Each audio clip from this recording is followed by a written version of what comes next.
최근에는 보험업계가 안보험 등 전통적으로 이어오던 상품뿐만 아니라 시대상을 반영하는 이색적인 보험 상품들을 속속 내놓고 있다고 합니다. 네, 오늘은 기상천외한 보험 상품들과 또 최근 출시된 실손 24M 내용까지 알아보도록 하겠습니다. 머니랜턴 홍승희 대표 나오셨습니다. 어서 오세요, 오세요. 홍 대표님. 안녕하세요. 예, 오랜만에 오셨습니다. 요즘 이렇게 보험 광고들 뭐 이렇게 진짜 TV 프로그램마다 이렇게 앞뒤로 붙는 광고 중에 보험 광고도 자주 눈에 띄고 네. 또 전화도 많이 받아요. 예, 그렇게 되는데 아니 뭐 이런 것까지 보험을 드나 싶은 것들이 많더라고요. 네, 맞습니다. 되게 특이한 보험들이 예. 많이 나오고 있는데요. 뭐 레저보험, 덕밍아웃 보험, 그리고 캠핑 차박보험, 불효자 보험, 폐산책 보험 뭐 이런 형태의 기존의 보험과는 다른 생활위험을 보장하는 다양한 상품들이 지금 출시가 되고 있습니다. 우리가 통상 생각할 때 이런 것도 보험이 가능할까 싶은 이런 위험을 보장하는 상품들이 지금 속속 나오고 있거든요. 근데 이것뿐만 아니라 우리한테 익숙한 해외 여행 갈 때 가입하는 뭐 해외 여행자 보험 다 가입하시잖아요. 가서 사고가 나거나 아프거나 뭐 네. 비행기 지연되거나 도난당하면 받는 이런 보험인데도 이 보험에서 보험 사고 없다? 그러면 돌아오면 무사고라고 환급을 해주는 뭐 이런 기능이 그래요? 탑재된 보험들도 있고요. 굉장히 다양한 형태의 상품들이 나오고 있습니다. 특히 이런 온라인 플랫폼을 통해서 좀 쉽게 가입할 수 있는 이런 상품들이 미니 보험이라고 얘기를 하는데요. MZ 세대들의 접근성도 또 높고 보험료도 저렴하니까 그래서 손쉽게 가입할 수 있어서 좀 인기를 끌고 있는데 통상 보험은 이렇게 사회적인 분위기를 많이 반영을 하니까요. 네. 그래서 지금 아무래도 뭐 저출생 고령화 인구 네. 구조도 그렇고 1인 가구도 늘고 이러니까 이런 트렌드를 반영한 미니 보험들이 많이 출시가 되고 있는 것 같습니다. 지금 화면에 나오는 거 보니까 네. 그러니까 저렴한 비용으로 그러니까 소액의 보험료를 납입하고 이제 초단기에 이제 보장을 해준다라는 거잖아요. 맞아요. 이게 맞습니다. 미니 보험 어떤 종류가 있는 거예요? 그러니까 이 미니 보험이 기본적으로 보험이라고 하면 우리가 초장기, 뭐 예. 10년, 20년, 100세 종신 이렇게 생각을 하잖아요. 맞아요. 근데 이러니까 젊은 세대들 입장에서는 구조도 이해하기가 좀 쉽지 않고 네, 또 보험료도 네. 비싸고 이런 네. 생각들이 있어서 훨씬 더 짧은 기간을 보장해주는 이런 형태의 상품들이 이 플랫폼을 통해서 좀 나오고 있는 것 같습니다. 그래서 예를 들면 뭐 이 생명보험사가 기본적으로 긴 상품을 판매하는 회사인데도 불구하고 네. 삼성생명 같은 경우는 6개월 만기 초단기 저축보험을 냈어요. 6개월. 그러니까 마치 적금처럼. 그래서 최저 보험료는 연 3% 이율을 네네. 보장을 하고요. 여기에 게임처럼 뭔가 챌린지를 해서 매주 이제 추가 납입 챌린지를 달성을 하면 총 24주를 달성하면 추가 납입 보험료에 대해서는 연 8% 와. 보장하는 이런 이율을 어허. 적용하는 이런 형태의 예. 상품도 있고요. 네. 또 뭐 용종 진단이나 독감 케어 같은 생활 밀착형 미니 보험을 내놓는 생명보험사들도 있는데 뭐 NH 생명 같은 경우는 이렇게 용종을 진단받았을 경우에 10만 원을 주는데 보험료가 30세 기준 남성은 1,500원, 네. 여성은 1,200원이에요. 월. 이라고 생각하시지만 가입하면 1년 보장이 되는 거예요. 그러니까 정말 소액인 거죠. 이런 형태의 보험들도 있고요. 또 뭐 또 요새 또 젊은 친구들 골프를 또 많이들 네네. 치기도 하시잖아요. 그러니까 네. 백돌이 홀인원 보험이라고. 네. 이것도 마치 여행자 보험처럼 이렇게 가입할 수 있는데 월 한 2,000원, 3,000원이면 홀인원하면 100만 원 주는 뭐 이런 형태의 보험도 있고 뭐 이것뿐만 아니라 뭐 삼성화재 같은 경우 미니 생활 레저 보험. 그래서 뭐 등산이나 캠핑하다가 상해나 사고가 났을 때 보장해주는 뭐 몇천 원 이렇게 가입하는 보험들도 있고요. 그러니까 이렇게 커피 한 잔 값으로 손쉽게 가입할 수 있는 이런 보험 그리고 뭐 한 번 내면 1년 보장해주는 이런 형태의 상품들이 나오니까 또 인기를 좀 이 니치 시장에서 또 인기를 끌고 있는 것 같습니다. 야, 이 월 납입료 지금 홍 대표님 설명 듣다 보니까 월 2, 3천 원대 홀인은 100만 원 보장. 그리고 아까 뭐요? 용종 제거, 용종 거기다가 뭐 독감 걸리면 또 뭐 주고 이렇게 해외여행 나갈 때 다들 이렇게 한 뭐 몇만 원짜리 네. 한 이거 그냥 없는 셈 치고 혹시나 모르니 싶어서 여행자 보험 들었는데 네. 그게 환급까지 되고 다는 아니죠. 다는 일부 아니지만. 일부 환급을 해주면 어쨌든 안 주는 것보다 주네요. 이런데 굉장히 소비자들의 야. 환영을 받았다라는 거죠. 진짜 그 소액의 보험료인데도 보험사 입장에서는 그렇게 해서 자금으로 또 운영하고 그렇게 남겨야 된다. 네, 자금보다는 아마 고객 유인이 고객 조금, 유인. 네, 아, 좀 고객 더 유인. 큰 목적이 아닐까 싶습니다. 마트에 네. 무슨 미끼 상품 같은 건가? 그렇게 약간. 표현을 해볼 수도 있을 것 같습니다. 네네네. 저희가 홀인원 보험 백돌이 때 한번 들어봤거든요. 받으셨어요? 한 두어 번 계속 이렇게 척척 막 붙는 거예요. 이러다 진짜 홀인을 할 수도 있겠다 싶어가지고 네. 보험 들었더니 안 되셨어요. 그러고 나서 1년 동안 온그린이 안 되더라고요. 보험 들고 나서부터. 원래 아, 홀인원은 잘 맞는 샷이 들어가는 게 그래 아니잖아요. 백돌이 맞아요. 홀인원이 네. 나오는 거지. 어쩌다가 들어가는 게 어쩌다가. 홀인원이 많죠. 근데 참 이 재밌는 게 많네요. 네. 불효자 보험요. 근데 네. 이게 효자가 드는 불효자 보험. 네.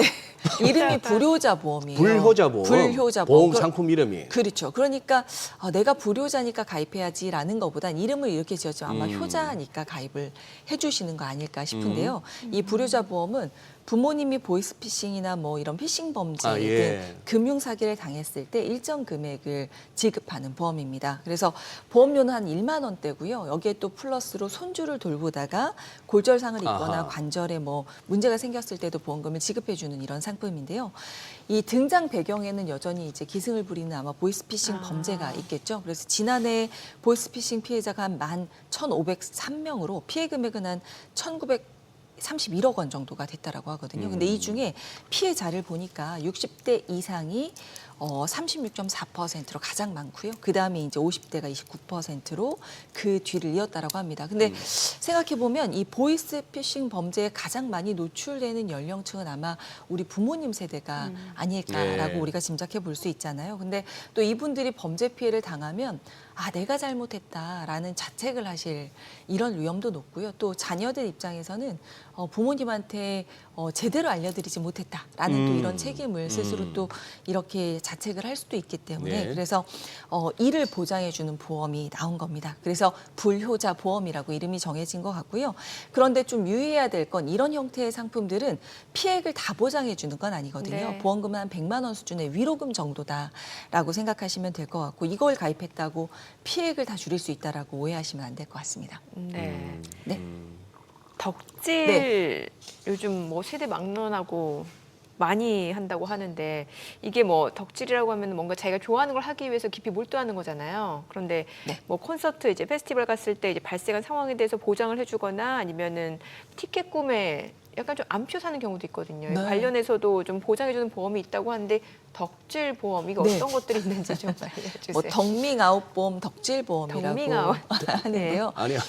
일단 대표님 아니 네. 덕밍아웃은 또 아니 저 덕질이란 용어 자체를 좀 설명을 해주시죠. 지금 정민 앵커는 뭐 네. 얼핏 설명을 하셨는데 저보다 더 잘하시는 것 같아요. 저도 덕질을 해보진 않았지만 예를 들면 예전에 이게 팬심으로 이게 엄청나게 이제 연예인들이나 아니면 자기가 좋아하는 취미 생활에 푹 빠져서 오타쿠처럼 이렇게 선호하는 것들을 이야기도 하는데요. 그런데 지금은 덕질 그러면 저도 실은 안 해봐가지고 그런데 젊은 친구들이 굉장히 많이 하고 있죠. 연예인을 좋아하면 그 연예인을 내 콘서트만 가는 게 아니라 포토카드, 맞아요.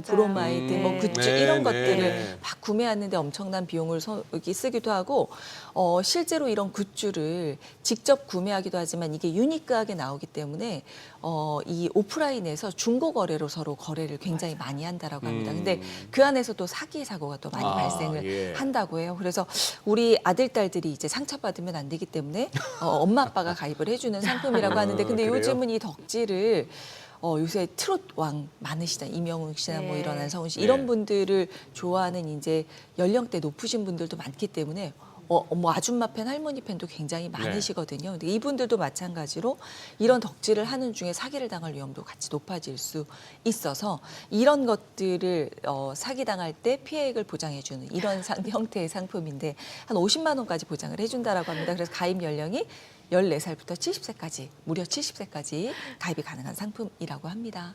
아니 근데 지금 네, 이 덕질 보험이 네, 우리 시청자분들 가운데 덕질 아까 뭐 덕밍아웃은 나 덕질하는 사람이야 네. 하는 것 갖다가 드러내는 게 덕밍아웃이겠네. 그렇겠죠. 커밍아웃이라는. 네, 예. 맞습니다. 이 부분이 아직도 잘 그거 익숙치 않으신 우리 시청자분들은 오타쿠부터 시작해서 한번 검색을 들어가 보시죠. 그러면은 이 우리말의 진화가 오타쿠에서 뭐 덕후까지 가고 뭐 그러다 뭐 덕까지 덕질. 오고 덕질 이래 된 것 같은데 아니 이게 보험료 하루 1,000원에 하루 단위로 가입 가능이라고 적혀있는데 이게 네. 무슨 의미입니까? 그 이게? 예를 들면 우리 예. 아이가 내일 거래를 하러 가거나 내일 콘서트를 갑니다. 네. 그러면 해외 여행자 보험 가입하듯이 예. 내일부터 3일, 며칠부터 며칠까지 이렇게 하루 몇천 원 이렇게 아. 가입할 수 있는 그런 형태다라는 그런 겁니다. 의미에. 네네. 네. 네.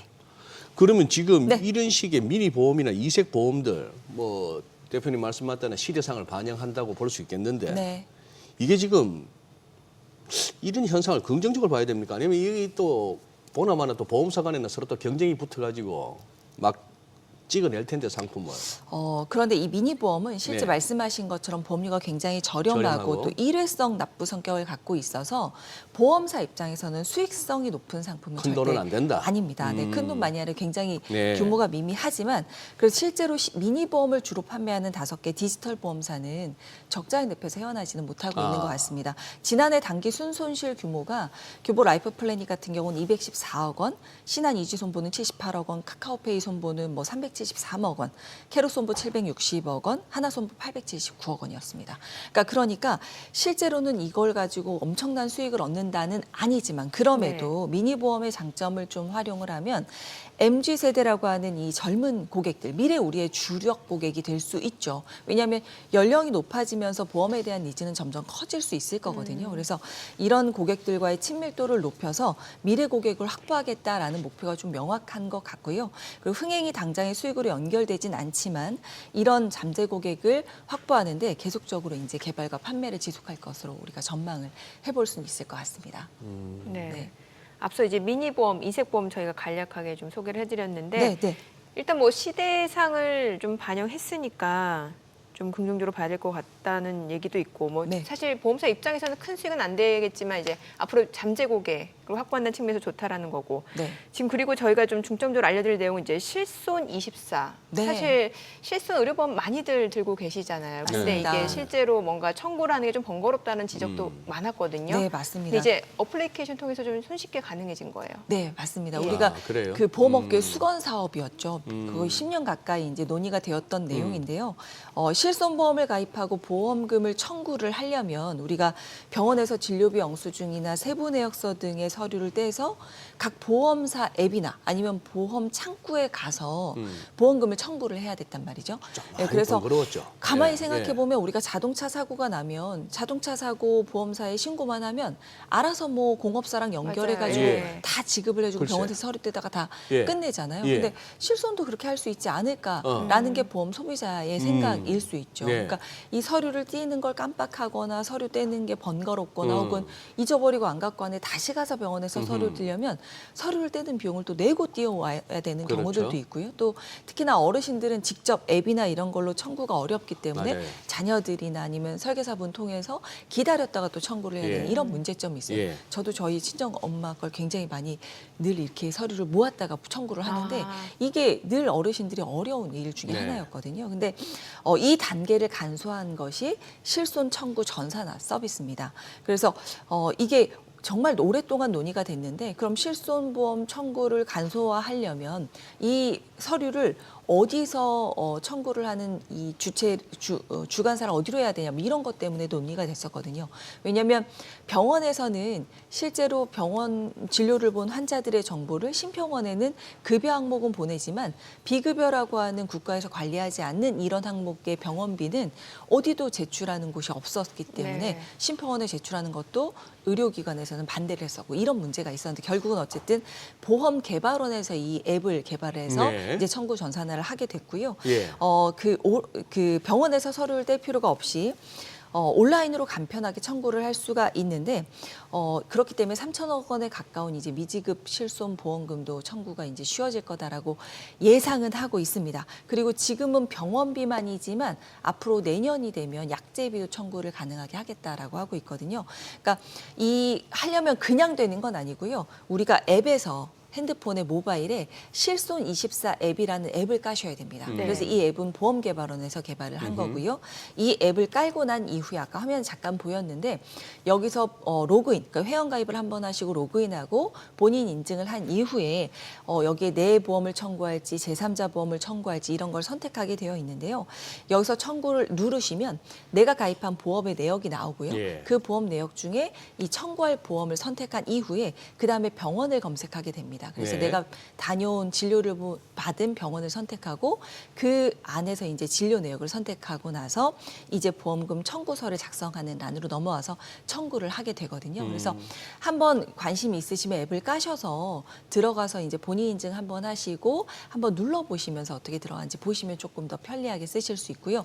또 가장 좋은 건 결국은 청구를 내가 안 해도 자동적으로 병원에서 슝 하고 이제 보험사로 청구를 해주는 거 아니냐라고 오해하실 수 있는데 그건 아니고 내가 앱을 깔아서 한번 액션을 해야 된다라는 건 알고 계셔야 되는데 대신 서류를 띄워올 필요는 없으니까요. 이게 단소화됐다라고 생각하시면 되는데 내 것만이 아니라 제3자 그러게요. 청구가 가능합니다. 그래서 부모님이나 미성년 자녀나 아니면 타인의 보험금 청구도 이 앱을 통해서 해드릴 수 있다는 점이 있습니다. 근데 그때 무조건 되는 건 아니고요. 부모님의 보험금을 청구하려면 부모님한테 본인 인증이 날아가고 부모님께서 위임 동의한다라는 걸 신청을 해주셔야지 청구가 가능하거든요. 그래서 어쨌든 서류를 띄워오는 한 단계가 간소화가 됐다라고 생각하시면 될 것 같습니다. 서류 근데 병원에서 치료받을 때 바로 뛸 수 있죠. 근데 뗄 수 있는데 이제 이 띄고 나서 또 뭐 해야 되냐면 그걸 또 사진을 찍어서 보통은 어플리케이션으로 하면 사진 찍어서 청구를 해야 되거나 아니면 그 서류를 갖고